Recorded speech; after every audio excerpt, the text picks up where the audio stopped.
Good evening, ladies and gentlemen. Welcome back to BNN.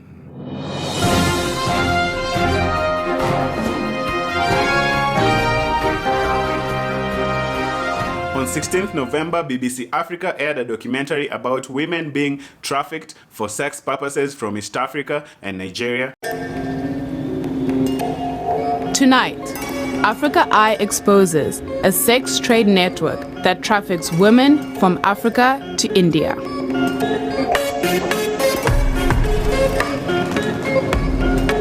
The first day I went there, I looked and I saw so many girls. And what you do is you sit down and then a man has to come and choose. Using hidden cameras, we reveal the fixer who hides behind a cloak of respectability. We have evidence against you. We have evidence of you saying that you're going to process women, that they're going to come from Kenya to India for sex. You can show me the evidence. The people who traffic the women and force them into sexual slavery.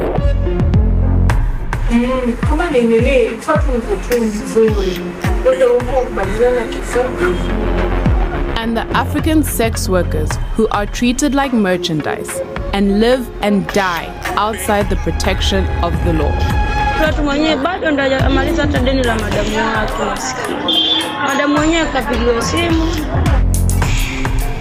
All this told through the testimony of one brave woman, Grace, who was trafficked to India and agrees to go undercover for Africa Eye.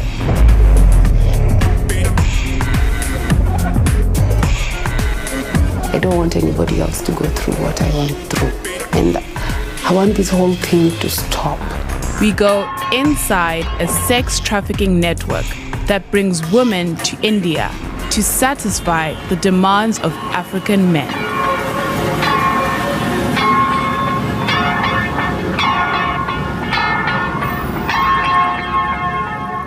It was quite a powerful story, and how these people actually manipulate you to get into the trade is quite sophisticated. So this is how it works. You see your friend on Instagram and social media living this fabulous life, and then they tell you about this opportunity abroad where you can work and earn very good money. They tell you there are very good opportunities. You can come there and work as a waitress or as a dancer, and they tell you this money you can use to buy land and help your family. And they actually help you with everything. They help you with the visa applications, flight tickets, accommodations. They practically do everything for you. And most girls who fall for this think that these people are investing in them since they are going to a very lucrative opportunity abroad. So you take this opportunity and you fly to these countries, and then your friend picks you up and somehow they trick you to give you their passport, maybe under pretense of they'll safeguard it for you. And then this is where the catch happens. They tell you you owe them this amount of money for helping you secure the passport, travel fees, airplane fees, accommodation, work permits, and blah blah blah blah. And so you're in a situation where you need to work to pay it off, and when you're abroad it's very dangerous to walk around without identification, because if the police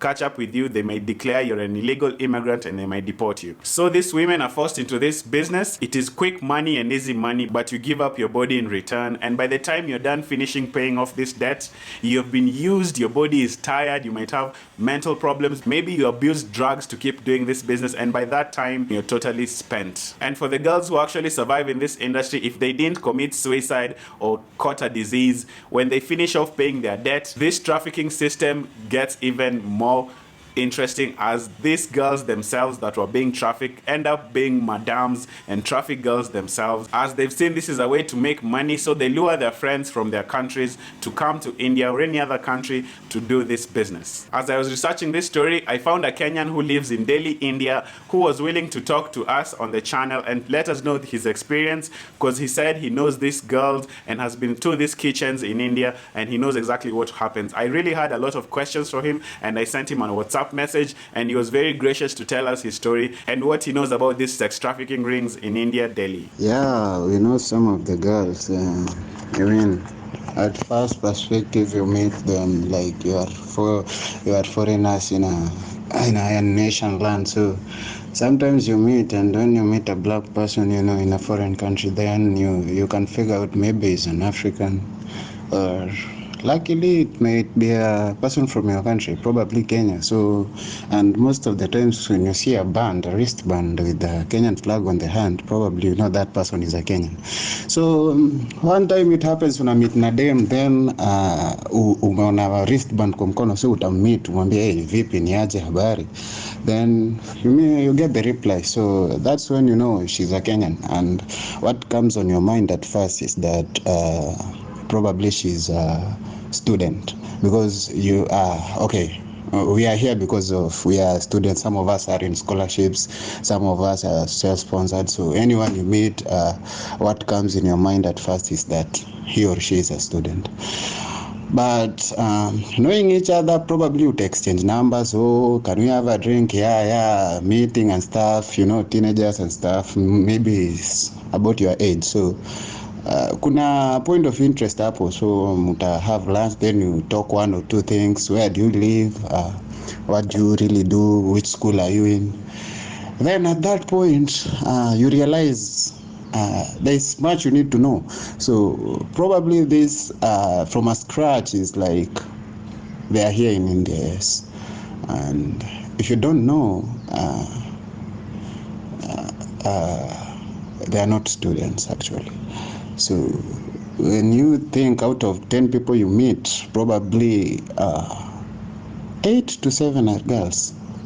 So, and between a ratio, let me give a ratio of maybe for non-students to students is 5 or 6 to 1. Ratio of non-students to students, that is only girls. Meaning that among 7 girls, 5 are non-students, meaning they are doing some kind of business here. To be specific, maybe prostitution. I don't know if, because hapa India to get job is very hard, given their population wako wengi sana. To secure a job is very tough. Maybe if you have a special skill ama uko employed in an organization. So hitting to the point, okay, many of them are promised, like wanakuwa promised as in wanakuja kufanya job poa, wanakuja kuwork as dancers kwa hizi hoteli, wengine wanakuja maybe kufanya nini, most probably wanaambiwa wanakuja kudance as in hizi ma club dances. Wengine maybe wanadanganya wanakuja kuact movies, hizi ma Bollywood movies. Then wakishafika juu hizi vitu zinaarrangiwa, like there is someone who is enticing them, like kujeni India, then unakuja kufanya job, kuna good salary, unajua as in the experience in Kenya as in vile demu na deal na tourists. So the same way comes to your mind wanakuja kufanya hivyo. That is from what they normally say, like wali promisiwa heaven, kufika huko wanapata things are different. Vitu kwa ground zilikuwa different sana. So wanafika hapa hivi wanaambiwa first you must keep your passport safe, then passports zinachukuliwa, then they do so many things for you. Like there is an organization, a government body that deals with foreigners, inaitwa foreign FRRO, so foreign regional registration staff. So wakisha register na hiyo, so you can legally work and stuff within India. So hao wataregister, watakufanyia kila kitu. Probably kuna hizi scam net zenye zina book tickets, vile wanafanya tu hivyo, wanakubukia ticket everything. So it's like they are your godmother. So ukishafika, then kuna hizo club. So hizi club hizi zenye wanaita kitchen, hizi ni vitu as in if you are not a foreigner utazijua, ama kama hujakuwa exposed kwa certain environment huwezi jua. Juu pia si kila mtu anaenda kwa hizo kitchen, ni watu specific. So ukienda kwa hiyo kitchen, most probably we ni boy, unaenda huko, unajua kile unaenda kufanya. So wao ni kama center yao, ni kama hub yao. So wakikam wanaletwa, then hapo sasa ndio wanaenda in quotes your club dance, wanaenda kuifanya huko. So hii dancing pia siko dance, wanaenda kudansia watu juu ya watu, you know what I mean. So wakishafika unaambiwa kwanza this is what you need to do, this is what you have to do, and ushafika tayari, passport hauna, ujui mahali utaanzia, nyumbani umepromise watu unaenda kufanya kitu fulani. So meaning unakuja huku, then maji yakishamwagika azoleki, unaanza job. So akianza hiyo job wanaendelea tu kufanya nini.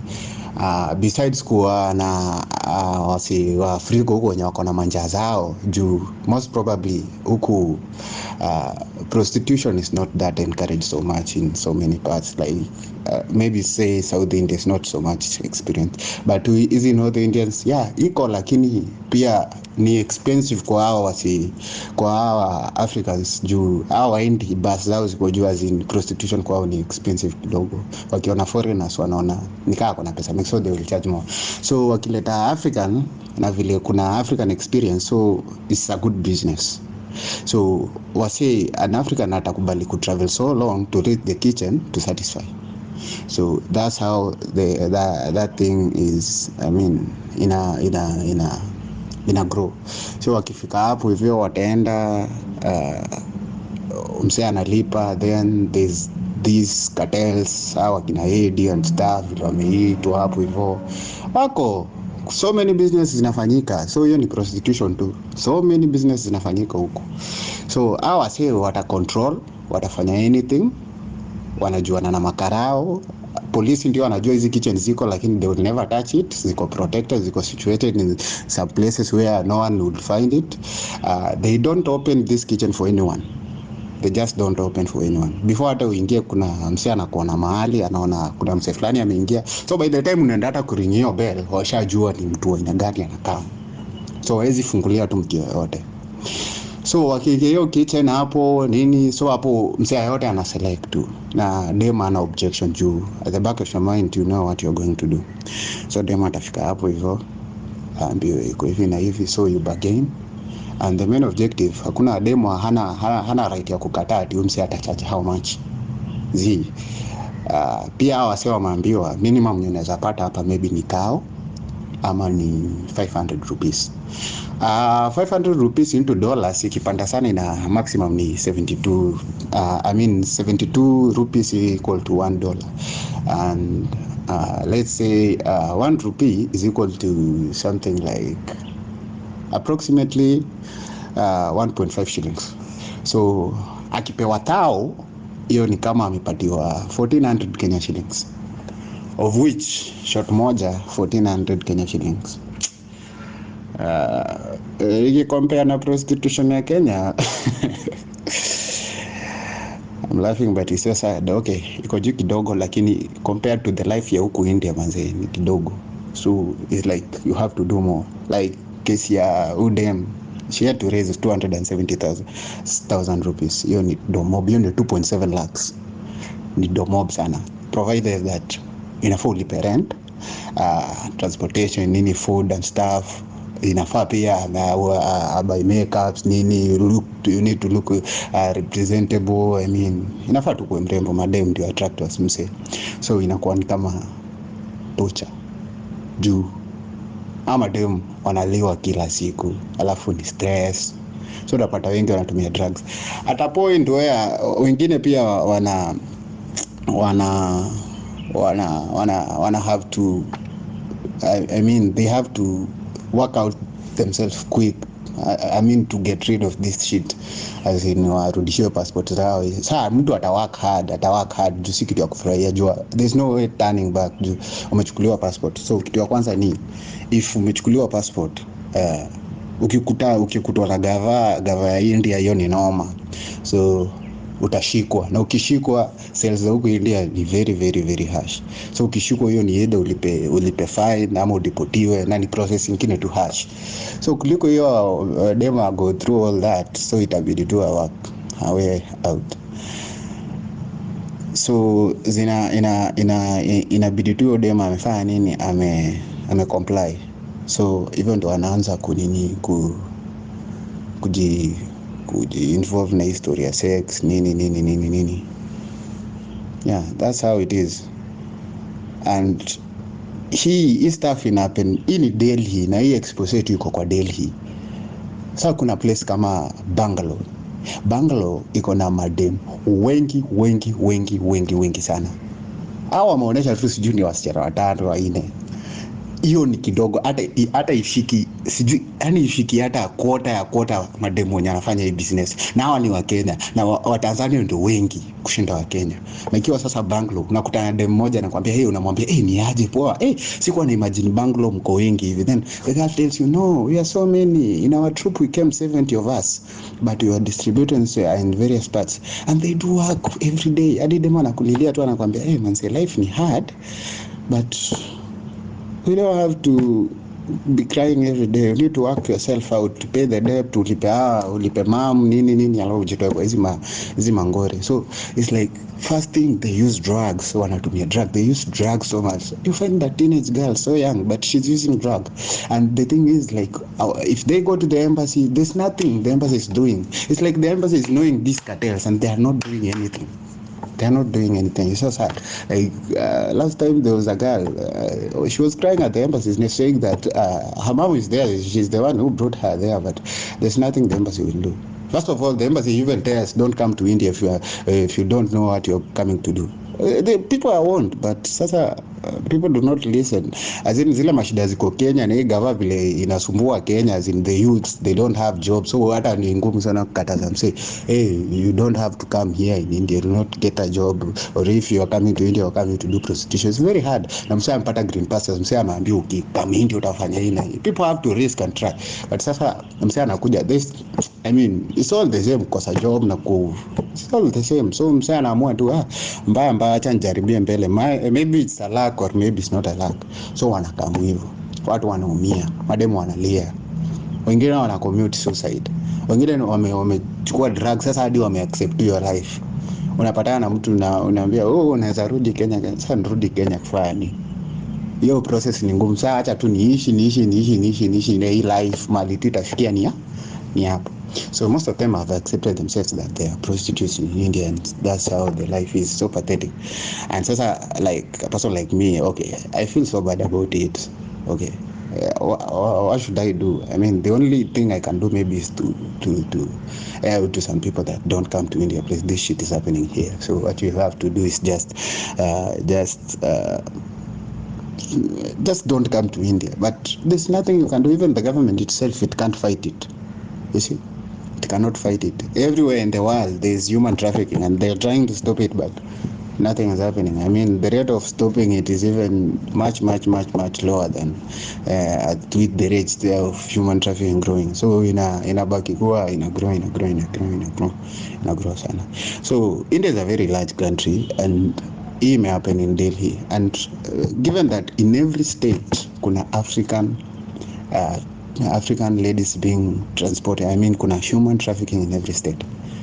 So much trafficking is going on. I mean, it's just a threshold of an expose that was exposing that documentary, but a lot has to be covered. Like I'm giving a state like Bangalore, more and more there.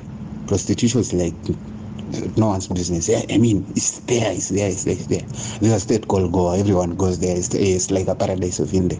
So this place has so much people that these things are happening. You know, it's very hard to close the kitchen. They will just shut down for some time and change their mode of operation or channels. So they will find other places to operate. But shutting them down is very difficult because it's like they don't exist. You only know of one or two, but they don't exist. So they will just shut some of them and relocate to other places, and the business will continue. And this time maybe they will be more careful of how they operate and just hide from the public and stuff like they always do, because if it wasn't for this exposure, then nothing would be known. So guys, I'm sure you've heard the audio and you've heard that this happens everywhere, and it's a pretty sad story. I just hope this story helps, and the documentary done by BBC Africa actually helps young girls avoid such a life. It's not a life to live. It never ends well, and it's just never worth it. Anyway guys, thanks for listening, and subscribe. I'll see you guys in the next one. Bye.